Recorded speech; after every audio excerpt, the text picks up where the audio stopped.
주시는 교훈이 소금과 빛. 너희는 소금이다. 세상의 소금이다. 너희는 세상의 빛이다라고 하는 말씀을 우리에게 주셔요. 교회에 대한 정체성. 교회는 뭐다? 소금이다. 교회는 뭐다? 빛이다. 근데 세상에 대하여 세상이 이러쿵저러쿵 말씀하지 않아도 소금과 빛을 말씀하신 걸 보면 세상은 어떤 곳이다? 부패하여 썩어지는 곳이라는 거예요. 소금의 역할을 보면 또 몸이 건조한 곳이라는 거예요. 맛이 없는 곳이라는 거예요.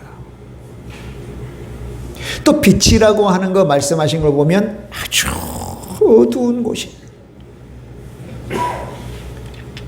더 웅변적으로 강조돼요. 세상은 썩어지고 부패하고 맛이 없는 곳이구나. 사도 베드로도요, 베드로전서 1장 3절부터 예수님께서 왜 우리를 위하여 죽으시고 부활하셨나?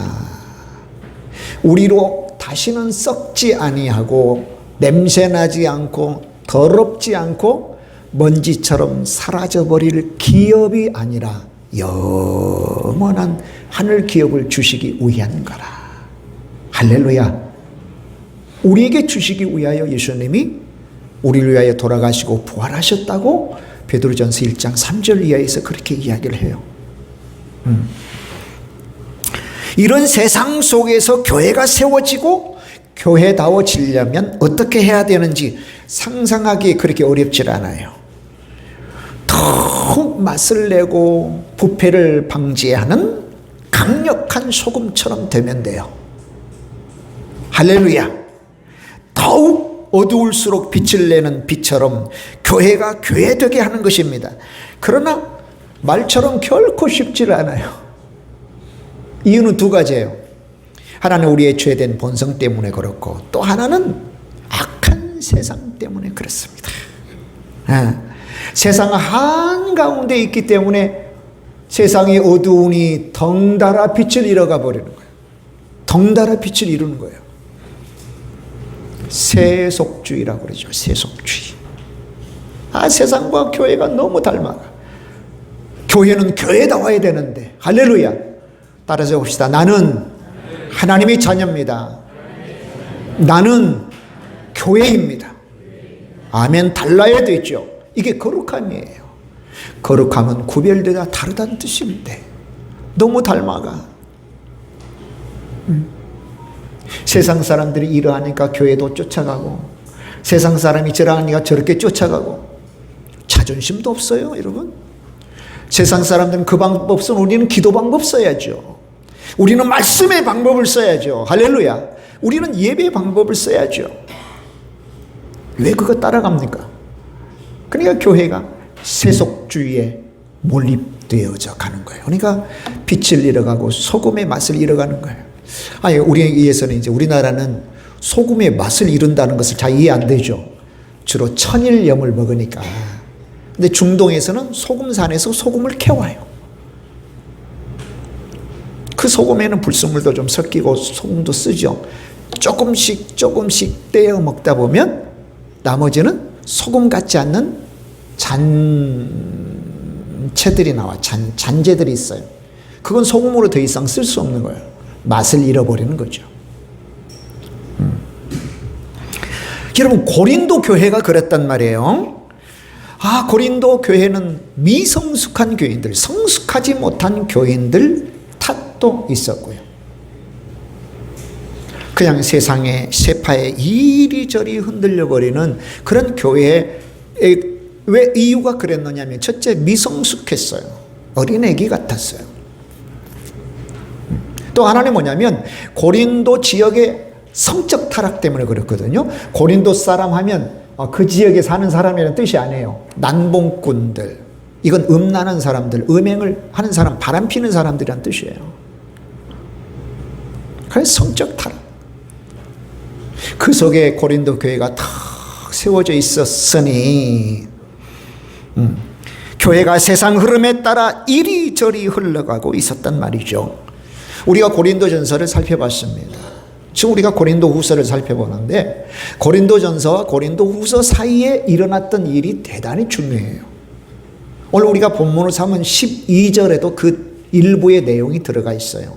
드로아에 가서 드로아에서 복음의 문이 열렸지만 마게도냐로 갈 수밖에 없었던 형편, 그 사이에 있었던 일이, 여러분도 아는 것처럼 고린도전서는 고린도 교회에 있는 현안들을 바울에게 보내어서 요거 해결할 점이 뭡니까 해서 답변을 준 내용이 고린도전서거든요.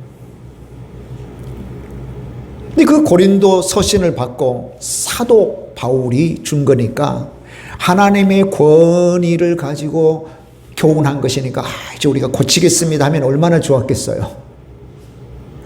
우리 자녀들 아주 고집센 자녀들 있잖아요. 말 안 들어먹는 자녀들. 근데 고칠 기미가 없으니까 성경에는 나와 있지 않지만 추정하기로는 바울이 한 번 갔어요.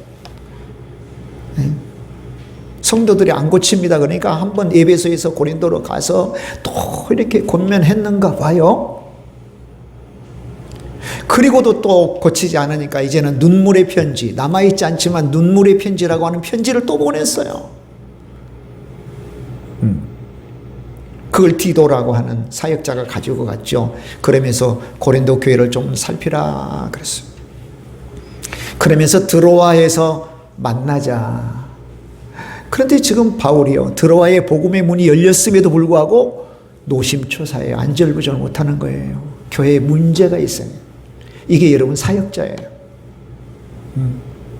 아주 목사를 괴롭히는 좋은 방법 하나밖에 없어요. 여러분 문제를 일으키면 돼요. 예배에 잘 안 나오죠. 빈자리 만들죠. 기도에 안 나오죠. 그러면 목사 꼼짝 못해요. 그러니까 복음의 문이 열려졌음에도 불구하고 디도가 오게 되어지는 그 경로 거쳐 오게 되는 마게도냐로 가서 기다려요. 디도를 기다리려고. 그런데 너무 감사하게 좋은 소식을 가지고 오는 거예요. 그 눈물의 편지를 받고는 사람들이 많이 회개하고 돌이켰어요. 근데 문제가 하나 남아있어요. 어떤 문제가 남아있느냐. 바울이 고린도 교회를 들른다고 약속을 고린도전서 16장에서 했어요. 야, 내가 고린도 교회에 너희 들러서 마게도냐로 가서 다시 고린도 교회로 올게 라고 했는데 여러 가지 사정으로 그런 전도 여행을 못하게 됐어요. 왜냐하면 바울은 성령께서 역사하시는 것에 대해서 민감했기 때문에 우리가 사도행전에 보면 그렇죠. 흑해 쪽으로 가서 전도하려고 계획을 세웠으나 마게도냐 유럽 쪽으로 건너가라고 하는 성령의 말씀에 순종한 것처럼 바울이 그랬단 말이에요. 그러니까 바울에게 트집을 잡아서 공격하려고 하는 거짓 교사들이 그것을 빌미로 막 공격하기 시작했어요. 이중인격자, 약속을 지키지 않는 자. 그러니 바울이 전한 복음이 진실하겠느냐. 바울은 교회를 위해서 자기의 이득을 취하는 자다. 어마어마한 공격을 했어요. 그러니까 그 공격에 대해서 적극적으로 변호를 하는 거예요. 이게 무려 고린도후서 1장부터 7장까지 내용이 나와요. 자기 변호. 그리고 얼마나 심한 공격을 받았는지 이게 고린도후서가 주어지게 된 배경입니다. 자, 그래서 이제 디도로부터 사도님 많이 개선이 됐습니다. 많이 회복이 됐습니다.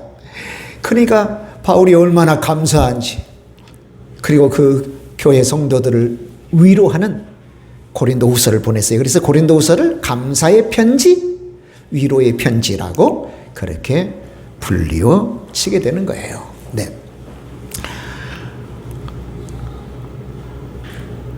자, 그러면서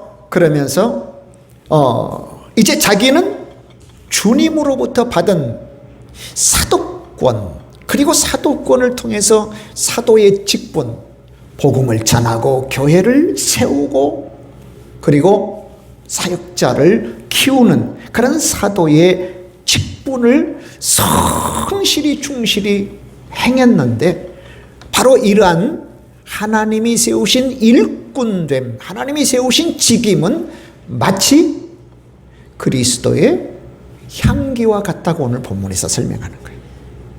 그리스도의 향기처럼, 그리스도를 아는 향기처럼 우리가 그렇게 사역을 했다. 그렇게 말한 데는 바울이 사역하고 바울이 사도의 직임을 수행하는 데 있어서 여러 가지 이유들을 갖다 대면서 그의 사역을 깎아내리는 공격에 대해서 변호하는 그런 입장이죠. 아니, 나는 오로지 나를 통해서, 우리를 통해서 그리스도를 아는 향기를 품었을 뿐이야. 이 향기는 어떤 사람에게는 생명에서 생명으로 이르게 하고 어떤 사람은 사망에서 사망으로 이르게 하는 냄새다, 향기다 라고 하면서 오늘 본문의 말씀을 우리에게 해 주시는 거예요. 자, 그러면 본문을 통해서 주시는 은혜 한번 나눠 보도록 하겠습니다. 첫 번째는 뭐냐면, 하나님은 항상 우리를 주 안에서 이기게 하시더라는 거예요. 따라서 봅시다. 하나님은 항상 우리를 주 안에서 이기게 하신다. 아멘. 주 안에서란 말은 뭐냐면 예수님 안에서, 예수님으로 말미암아 예수님에 의해서, 예수님을 통해서 이렇게 폭넓게 이해할 수 있는 그런 용어예요. 주 안에서. 우리가 예수님 통해서, 예수님에 의해서, 예수님으로 말미암아 항상 이기게 하신다. 항상 이기게 하신다. 아멘. 자, 14절 한번 읽어봅시다. 항상, 시작. 항상 우리를 그리스도 안에서 이기게 하시고 우리로 말미암아 각 처에서 그리스도를 아는 냄새를 나타내시는 하나님께 감사하노라. 아멘. 먼저 항상 우리를 그리스도 안에서 이기게 하시는 하나님께 감사한다. 항상 이기게 하시는 하나님께 감사한다. 우리가 지난달에, 그죠? 지난달이라고 해도 어제가 지난달이잖아요. 추수감사절 보냈어요. 추수감사절 맞이해서 우리 감사잔치 한번 해봅시다 해서 40일 조금 넘게 불평 없이 살아봅시다. 한시적인 거 아니에요, 여러분? 쭉 하나님 앞에 갈 때까지 불평 없이 사는 거예요. 그 다음에 7가지 감사 일기도 하고 또 감사도 발표해보고 또 감사도 나눠봅시다 그랬어요. 어때요, 여러분? 매일 기쁨과 평강이 넘치던가요? 할렐루야.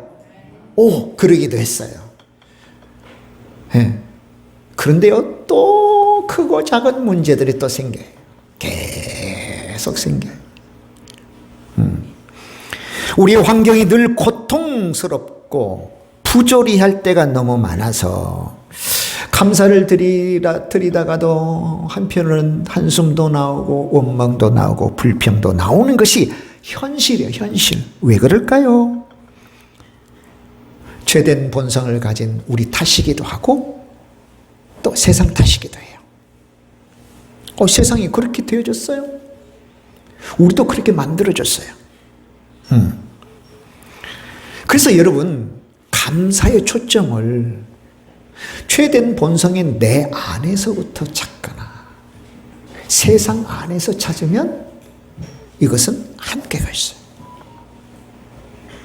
그럼 어디서 찾아야 돼요? 세상 밖에, 나 밖에, 외부로부터 찾아야 한다. 즉 하나님께 감사의 조건, 근거를 찾아야 된다는 거예요.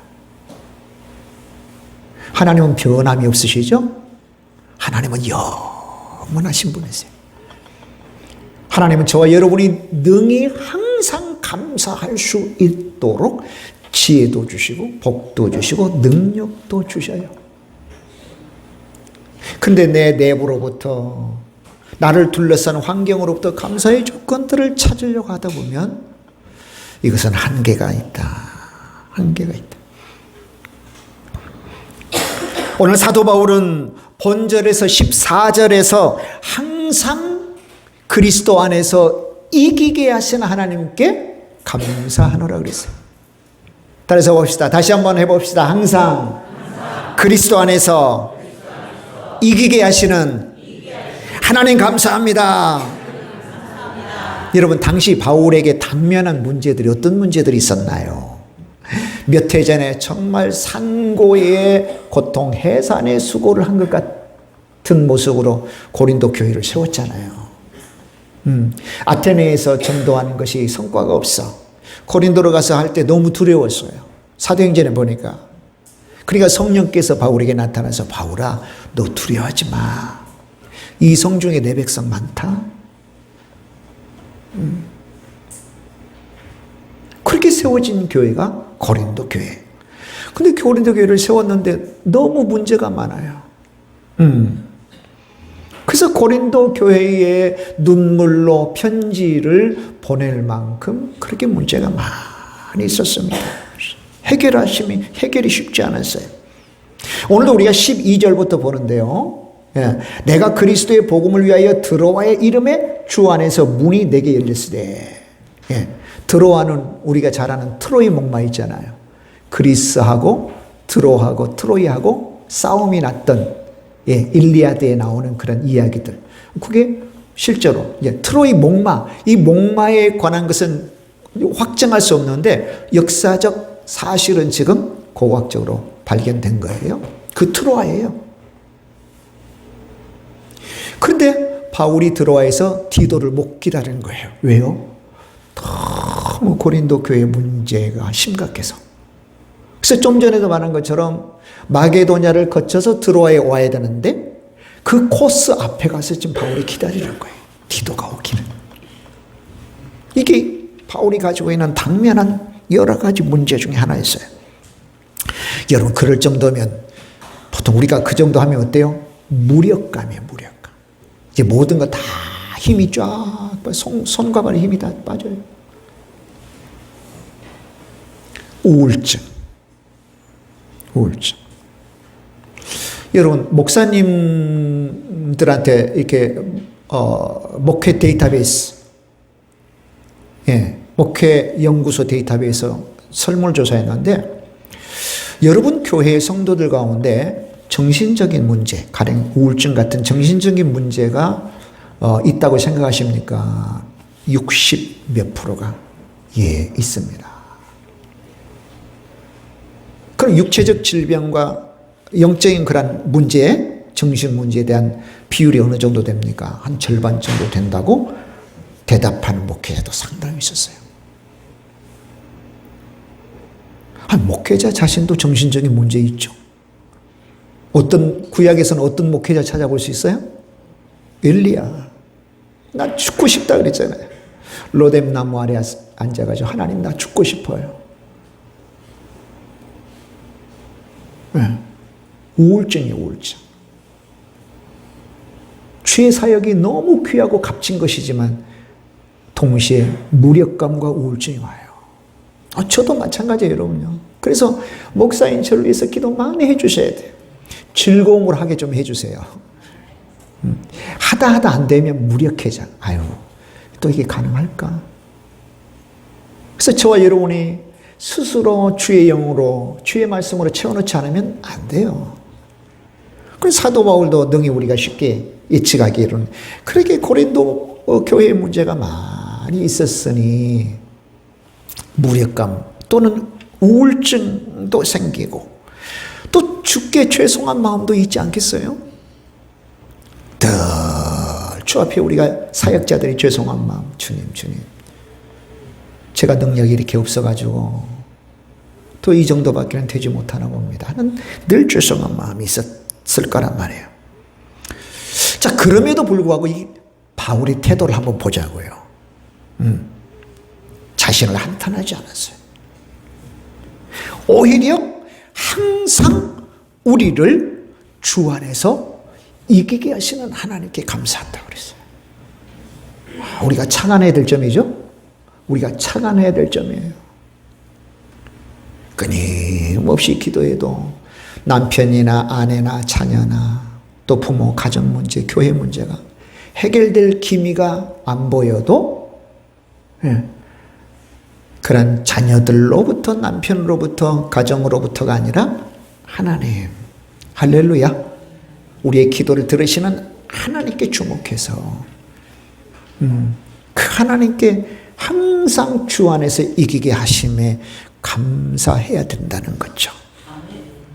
세상 사람들이 바울을 보면 허풍 떤다고, 항상 주 안에서 이기게 하시 하나님께 감사한다고, 그런 모습을 보고는 야, 바울을 허풍 떤다고, 허세 부린다고, 마음은 그렇지 않을 건데 그렇지 않는 것처럼 꾸민다고 말할 수 있을지도 몰라요. 여러분, 우리가 열심히 공부했고 열심히 충실하고 성실하게 살았습니다. 그런데 그 결과가 좋지 않고 과거의 일 때문에 현재 일을 잠시 묻어둘 때 우리 자신이나 또는 옆에 있는 사람이 뭐라고 하죠?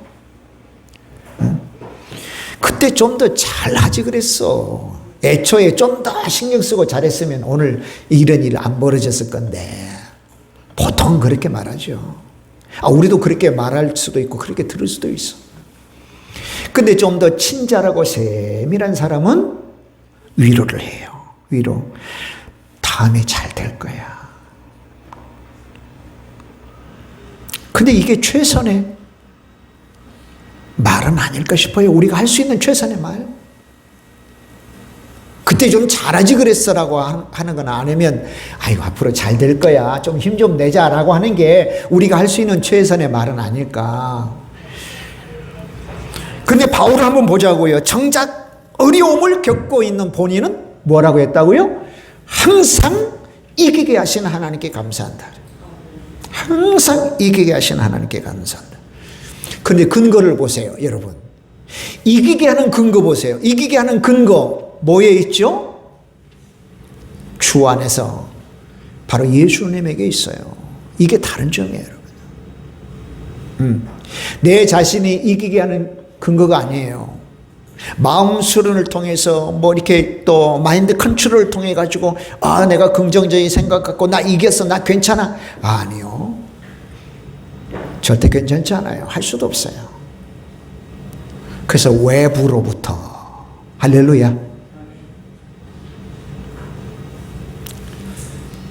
로마서 8장 32절, 아들을 아끼지 않고 내어주시니가 그 아들과 함께 어찌 좋은 은사 선물을 우리에게 주시지 않겠냐. 우리를 구원하시기 위하여 생명도 버리신 예수님이 왜 우리를 이기게 하시고 승리하게 하시고 도와주지 않겠습니까? 왜 그렇습니까? 이유가 뭡니까? 도와주시죠. 문제는 우리가 도움을 청하지 않는 거죠.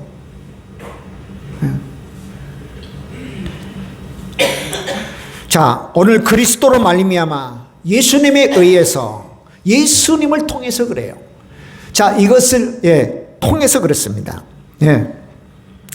오늘 요한복음 16장 33절에서 우리에게 예수님이 약속하신 것이 있어요. 자, 요한복음 16장 33절 한번 읽어봅시다. 이것을 너희에게 이름은 너희로 내 안에서 평안을 누리게 하며 세상에서 너희가 환난을 당하나 담대하라, 내가 세상을 이기었노라. 내 안에서라고 하는 말을 꼭 주목해 보셔요. 내 안에서.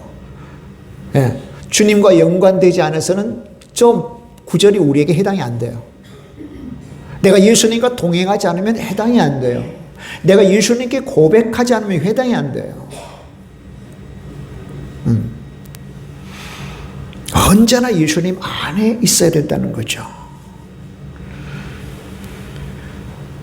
우리 자신이 아무리 견고하고 세상이 평안한 상태에 있다 할지라도 예수님 밖에 있으면 평안을 누릴 수가 없죠.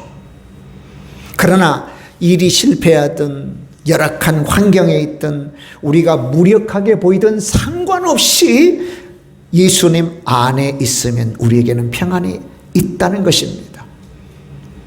평안이 옵니까? 이미 평안이 있습니까? 논리적으로는 평안이 있는 거죠. 왜냐하면 예수님 우리 안에 있으니까. 내가 평안을 줄게 하는 게 아니고 이미 너에게 평안이 있어. 그걸 우리는 누리는 거죠. 우리가 예수님을 믿고 예수께 기도하면 승리가 옵니까? 아니, 이미 승리가 있어요. 예수 그리스도 그분이 승리 그 자체니까요. 아멘. 2000년 전 갈보리에서 십자가에 달리시면서 이미 승리하셨어요. 그 예수님이 당신의 영으로 오롯이 우리 가운데 있으니 이미 승리가 있고 평안이 있고 기쁨이 있는 거예요. 구원이 있는 거예요. 능력이 있는 거예요. 아멘. 그걸 어떤 누가 꺼내서 쓰느냐는 건 이제 개인차가 있는 거죠. 어떤 누가 꺼내 쓰느냐. 에베소서 1장에서 1장 22절 23절에서 사도 바울이 그랬단 말이에요. 예수님은 교회의 머리이시다.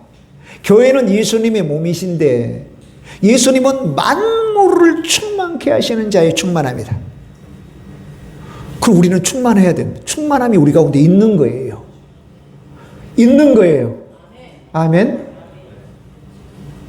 그 엄청난 저수지, 댐에서, 수원지에서 관을 통해서 물이 수전까지 왔어요. 우리 집 수전. 아우 목말라. 목마를 수 있죠? 안 트는데요. 틀어서 마셔야죠. 물이 어디 있냐고 찾아 헤매기만 해요. 아니 가서 틀어야죠. 원우주 만물을 충만케 하시는 예수 그리스도께서 우리 안에 계시는데 충만함이 있는데 기쁨이 충만하고 능력이 충만하고 행복이 충만하고 평강이 충만하고 할렐루야. 생명이 충만하고 복이 충만한데 꺼내어 쓰지 않는 거예요. 꺼내어 쓸 수 없는 거예요. 왜? 기도 안 하니까. 그게 가능한가요? 말씀 가운데 거하지 않는데 가능한가요? 가능하지 않습니다. 써야 돼요.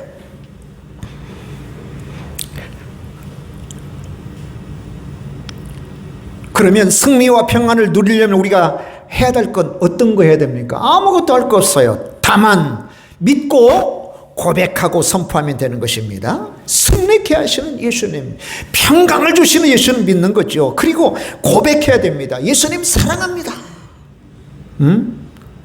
예수님이 필요합니다.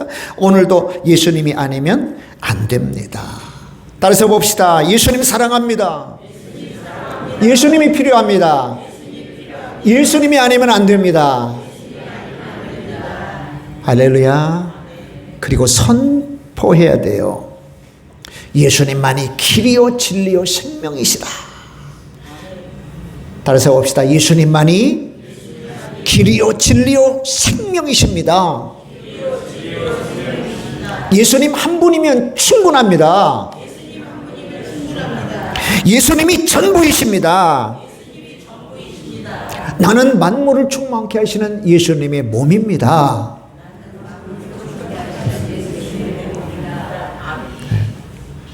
근데 염려가 되고 걱정되죠? 기도가 부족해서 그래요. 안 해서가 아니에요. 부족해서 그래요. 부족해서. 우리 교회 이제 긴급 중보기도 하죠. 얼마나 이 참 목사인데도요. 얼마나 아주 형편이 없는지 몰라요. 부끄러운 고백하면. 이 정시 시간에 이렇게 기도를 해가지고 여러분께 보내드리잖아요. 속도가 얼마나 제가 빨리 기도하는가. 아차, 그랬어요. 아니 누가 부탁하는데 속전속결로 이렇게 하니까 알아서 해주세요 하는 사람 있습니까? 얼마나 엉터리예요. 아유, 이 목사가 엉터리예요. 천천히 주 앞에 주님, 이런 분이 있어요. 주님 이런 사람이 있어요. 주님 이런 일이 있어요. 주님 꼭 들어주세요. 아니 이렇게 기도해야 되는데 막 속전속결 쫙쫙쫙쫙쫙쫙. 그 무슨 소용이겠대요. 내가 하나님이라도 너 그딴 식으로 기도하면 내 안 들어줘. 아니 그렇게 하고 있더란 말이죠. 참 엉터리죠. 큰 깨달음의 은혜를 주셨어요. 혹시 여러분도 그렇게 속전속결로 기도하십니까? 하나님 이거 하나 둘 셋 넷 다섯 이거 아시죠? 예수님 이름으로 기도합니다. 끝. 나 바빠서요. 계속 앉아서 기도할 수 없어요. 이게 우리의 모습 아닙니까? 그럼 무슨 역사가 일어나겠어요? 내 속에 무슨 평강을 꺼내 쓰고 내 속에 무슨 기쁨을 꺼내 쓰겠냔 말이죠. 푹 젖어들지 않는데 뭐가 그렇게 바빠요, 여러분요? 뭐가 그렇게 바빠요? 나한테 하는 소리예요. 뭐이가 그렇게 바빠서 말씀 한 구절도 깊이 묵상하여 끌어올릴 수 있는 시간을 왜 그렇게 못 냅니까? 여러분, 남는 건 말씀밖에 없어요. 아시죠? 골프 치는 것도 안 남아요. 어디 여행 가는 것도 안 남아요. 단풍 구경도 안 남아요.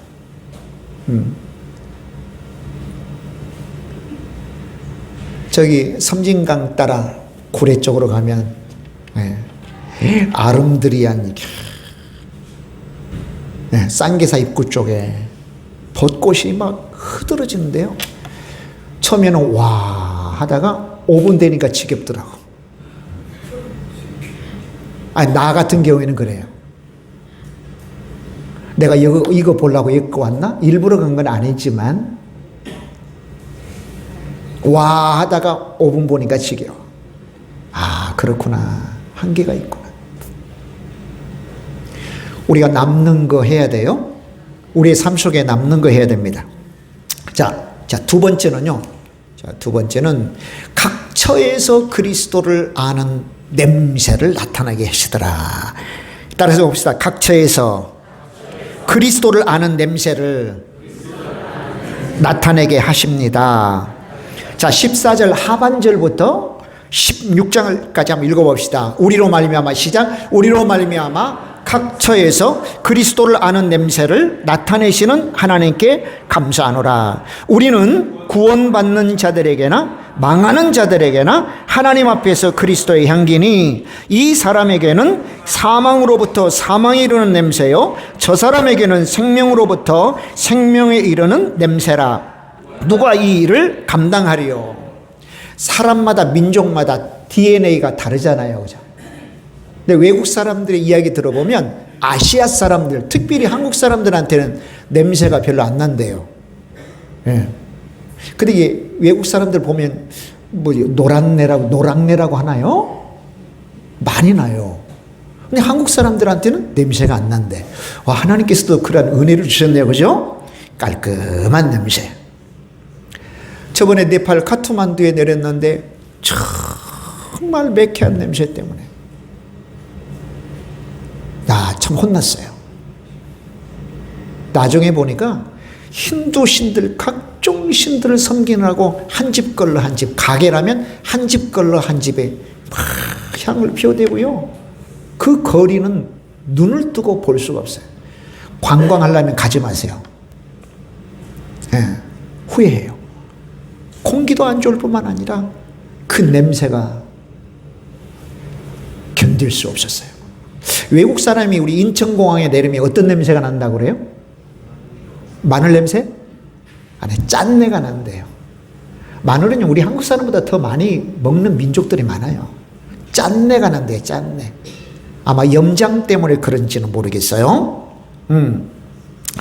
자, 근데 그리스도인은 그리스도의 향기라고 그래요. 원래 저 향기라고 한 말은 여러분 구약 그 시대에 성막이나 성전에서 뭐 피워 올렸죠? 분향단에 향 피워 올렸잖아요. 출애굽기 34장에 보면 그 향은 특별히 제조를 해요. 몇 가지를 넣어서. 이 세상에서는 맡아볼 수 없는 향이에요. 그래서 어떤 금지 조례를 만들었냐, 조항을 만들냐면 요거 화장품으로 써서는 안 된다. 오직 하나님께만 드려야 된다. 그게 분향단에서 피어올리는 향이에요. 이거를 성도의 기도라고 그렇게 이야기하죠. 정말 향기로운 거예요. 근데 우리 그리스도인을 그리스도의 향기라고 그래요. 정말 놀라운 표현이에요. 과분한 표현이에요. 과분한 표현. 보통 여러분 어려운 말로 흠향이라고 그러죠. 흠향. 향을 들어 마신다. 우리의 기도를 흠향하여 주옵시고, 지금 MZ세대는 무슨 말인지 모를지도 몰라요. 흠향, 우리의 기도를 하나님 들어주시고 그 뜻이에요. 우리를 받아주시는 거. 야, 너 향기롭다. 너 냄새 참 좋다. 너 내가 받을만하다. 끝나는 말 아니에요? 끝내주는 말씀 아닙니까? 여러분, 예수님을 믿으니 예수님의 냄새가 나는 겁니다. 아멘. 자, 바울이 예수님의 냄새, 향기라고 표현한 것은 당시에 그 어떤 배경하에 나온 것들을 표현한 것입니다.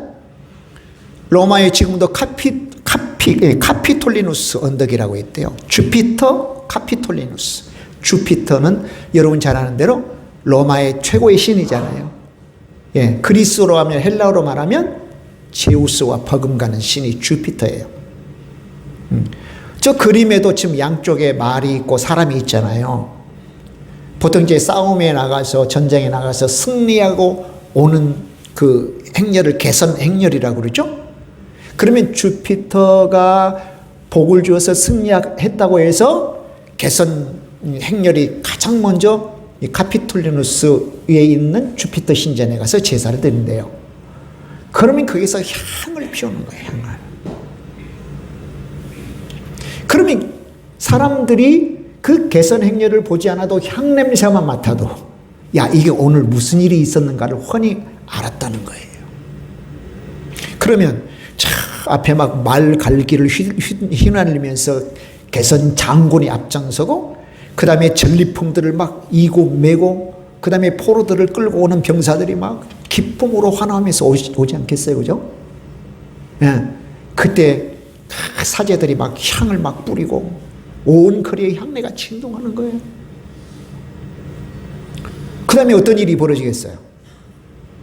포로로 끌려온, 예? 그 사람들의 일부는 노예로 팔리고 일부는 죽임을 당하는 거예요. 그래서 오늘 우리가 15절 16절에 그 내용을 한 거예요. 우리는 그리스도를 아는 냄새다. 그리스도의 향기다. 어떤 사람에게는 이 향기가 사망에서 사망에 이르게 하고, 어떤 사람에게는 생명에서 생명에 이르게 하는 냄새라는 거예요. 그 예수님 믿는 저와 여러분이 뭐죠?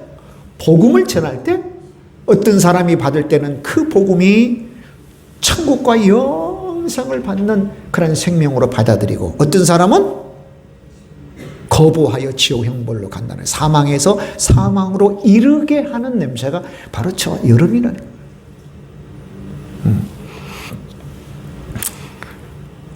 여러분, 근데 생명의 냄새도 아니고 사망의 냄새도 아닌 어중간한 냄새가 있을까요? 있어요. 어중간한 냄새. 자, 그리스도를 아는 냄새를 풍기는 우리를 만나는 사람마다 생명의 천국을 환영하든지, 저주와 멸망과 그 다음에 사망의 지옥을 택하든지, 둘 중에 하나는 택해야 되는데,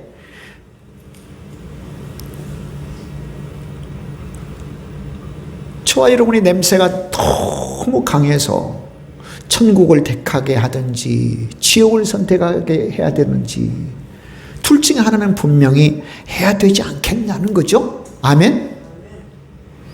그런데 믿음의 색깔도 선명하지 않고 냄새도 어중간해 가지고 저게 무슨 냄새인지도 못 알아먹어요, 사람들이. 그리스도의 냄새인 저와 여러분을 보고는, 우리가 내풍기는 냄새를 보고는 도대체 무슨 냄새지? 아, 이거 예수의 냄새야. 이거 예수님의 냄새야. 이거 천국의 냄새야라고 단박에 알아봐서 나 예수님 믿을게요 라고 하든지, 아니면 나 싫어요, 예수님 믿지 않을게요, 그렇게 반응하게 하는 그리스도의 향기여야 되는데 어중간해요. 무슨 냄새야 이게? 이런 코로나 시대에 양극화가 심해지고 있다잖아요. 예수님 잘 믿는 사람은 너무 잘 믿고 안 믿는 사람은 안 믿고. 요즘 미국 교회의 사례를 보면 미국에서도 굉장히 다시 예수님을 믿고 교회가 부흥되는 교회가 있고 점차 감소되는 교회가 있대요. 특징을 살펴봤어요. 복음주의 교회는 성도들이 늘어나고 신앙생활이 아주 잘 되고 있어요. 근데 복음주의의 교회가 아닌 교회는 대단히 급속도로 감소되고 있다는 거예요. 그럼 복음주의의 반대는 뭡니까? 세속주의와 자유주의예요. 세속주의는 너무 세상과 교회가 닿는 거예요. 자유주의, 사람 생명 다 귀해. 동성애도 귀해. 동성애는 죄가 아니야? 이거 자유주의, 세속주의예요. 그리고 굉장히 중요한 게 하나가 있대요. 뭐냐면 안정을 추구하는 교회가 또 쇠퇴했다는 거예요. 영어로 스테이블. 안정을 추구하는 교회가 점점 정체되고 쇠퇴하고 있다. 사랑하는 여러분, 분명한 향기, 선명한 향기. 혹시 표현이 제대로일지 모르겠어요. 날것의 신앙, 원석적인 복음, 이런 것으로 좀 표현해 볼게요. 날것의 신앙, 이런 표현이 가능할지 모르겠지만 날것의 신앙, 향기다운 향기, 어중간한 냄새가 아니라 향기다운 향기. 딱 보면 아는 거예요. 딱 보면 아는. 이게 저와 여러분 가운데 있어야 된다는 거예요. 아멘. 이게 바울을 얼마나 많이 비난했는지. 당신이 전한 말은 이게 장사하려고, 당신의 이익을 구하려고 말이죠. 그런 말씀 전하고 복음 전한 거 아니냐? 아니, 나는 그리스도의 향기라. 이 향기를 맡은 사람은 생명을 택하든지 사망 죽음을 택하든지 하고 있어. 나는 어중간한 냄새 풍기지 않았어. 지금 이렇게 말하고 있는 거예요.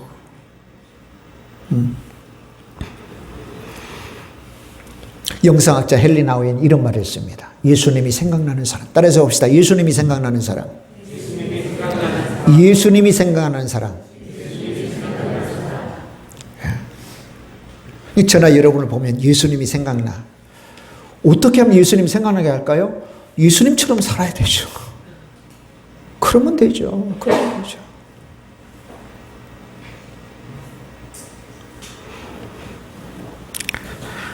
예수님처럼 말하고, 예수님처럼 생각하고, 예수님처럼 살면 예수님 닮지요. 예수님 말씀 듣고, 성품 본받고, 예수님 길 가면 예수님 닮지요. 예수님의 냄새가 나죠. 예수님의 향기가 나죠. 바울 자신은 그러하다고 자신을 강변하고 있어요. 오늘 우리는 다른 사람들에게 예수님 향기 나요, 예수님 닮았어요 라는 말을 들어야 되겠죠. 또 저와 여러분도 어떤 누구를 볼 때 예수님 닮았어, 예수님 향기가 나, 이런 사람들을 발견할 수 있어야 됩니다. 이게 이제 우리가 도전받아야 될 거룩한 도전이고 풀어야 될 과제잖아요. 할렐루야. 우리 스스로의 지혜와 능력으로 할 수 없으니 성령님이 도와주셔야 돼요. 그러나 여러분, 명목상의 교회는 예수님 향기 나지 않아요. 정체성이 불분명해요. 또 정체가 뭐야? 교회의 모습이 드러나야죠. 하나님 자녀의 모습이 드러나야죠. 좀 손해가 나더라도 나 하나님 백성, 하나님 자녀입니다라고 해야죠. 감추면 안 되죠.